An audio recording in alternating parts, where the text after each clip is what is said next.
Hi friends, நீங்கள் பார்த்துட்டு இருக்கிறது மாமரங்க எவ்வளோ காய வச்சுருக்கு அப்படின்னு ஃபஸ்ட்டு பார்த்துருங்க. ஏன்னா ரொம்ப நேரம் வெயிலில் நின்று எடுக்கிறோம், காட்ட முடியாது. முதல்ல காட்டிடுறோம். எவ்வளோ காய வச்சுருக்குன்னு பாருங்களேன். இங்கே பாருங்கள், இப்படி கீழே கையிலேருந்து பறிக்கிற தூரத்தில் தான் இருந்துச்சு. நிறைய பறிச்சிட்டாங்க.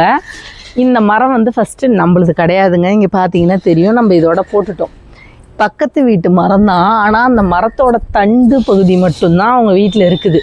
வேறு அதுக்கு மேலே வரக்கூடிய கிளைகள் மொத்தமும் வந்து பார்த்திங்கன்னா நம்ம ஃபார்மில் தான். இங்கே பார்த்திங்கன்னா தெரியும், இங்கே பாருங்கள் எவ்வளோ காயின்னு பாருங்கள். அதாவது இந்த மரத்துக்கு உரம் எல்லாமே நம்ம இந்த முருங்கை மரத்துக்கு ப்ளஸ் இந்த பலாமரம் எல்லாத்துக்கும் நாங்கள் கொடுக்குற இந்த ஏற்கனவே நம்ம செடி நிறைய இங்கே வச்சுருந்தோம் இல்லையா நர்சரிக்கு, அப்போ வச்ச அந்த உரங்கள்லாம் தான் அது எடுத்துக்கிட்டு நல்லா ஊட்டமாக வளர்ந்து எவ்வளோ இதுக்கு முன்னே இவ்வளோ காய்ச்சது கிடையாது. இது கிட்டத்தட்ட ஒரு 5-6 வருஷமாக நான் இந்த மரத்தை பார்த்துக்கிட்டு இருக்கேன். அது பூவும் பூக்காது, காயும் காய்க்காது. இப்போ ரீசெண்டாக போன வருஷம் வந்து பார்த்திங்கன்னா பூ வந்து நல்லா நிறைய வைக்க ஆரம்பிச்சிது, காயும் நிறைய கொடுத்து. இந்த வாட்டி ஒரு பூ கூட உதிரலைங்க.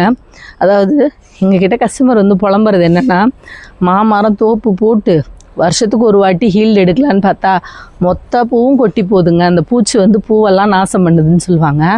ஆனால் வந்து பார்த்திங்கன்னா இதில் ஒரு பூ கூட கொட்டலை. இங்கே வந்து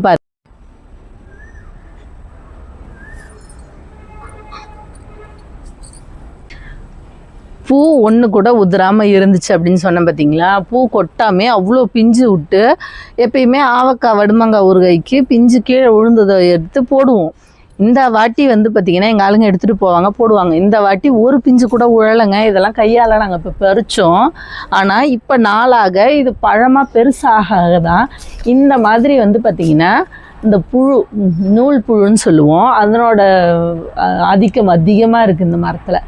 ஒட்டனையாகி இலையெல்லாம் வந்து பார்த்திங்கன்னா அப்படியே சாப்பிட்ருது. இதை கண்ட்ரோல் பண்ணுறதுக்கு வந்து பார்த்திங்கன்னா நம்ம மனிதர் மேலே நம்ம பயோஃபெர்டிலைசரில் வந்து வெட்டிசீலியம் அப்படின்னு சொல்லிட்டு, வெட்டிசீலியம் லஹானி அப்படின்னு சொல்லிட்டு ஒரு பயோஃபெர்டிலைசர் இருக்குது.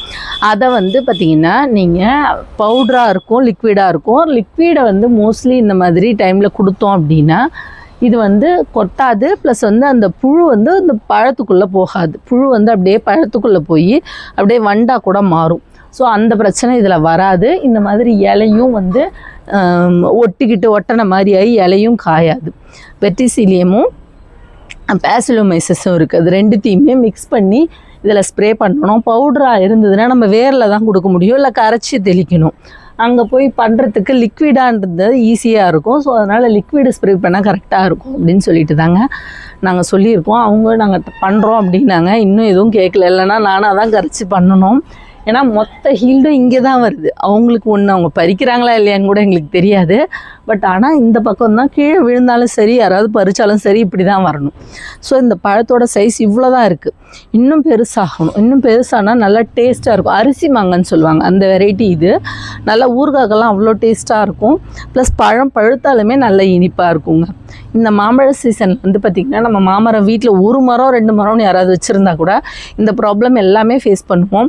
அதெல்லாம் இல்லாமல் நமக்கு ஈஸியாக வந்து காயும் பறித்து யூஸ் பண்ணணும், பழமும் பறிக்கணும்னா இந்த மாதிரி நீங்கள் வந்து அப்பப்போ மரத்தை பார்த்து வரக்கூடிய பிரச்சனைகள் என்னன்னு தெரிஞ்சுக்கிட்டு முன்னே வந்து நீங்கள் மருந்து கொடுத்துட்டீங்க அப்படின்னா எந்த பிரச்சனையும் இருக்காது. எங்களுக்கே தெரியாமல் அதுவாக வந்து சத்தை இழுத்து வளர்ந்துருச்சு. பட் இப்போ பெஸ்ட்டுன்னு வரும்போது அந்த மாதிரி பண்ண முடியாது இல்லையா. அதுக்கான பெஸ்ட் கண்ட்ரோலை டேரெக்டாக தான் கொடுக்க முடியும்.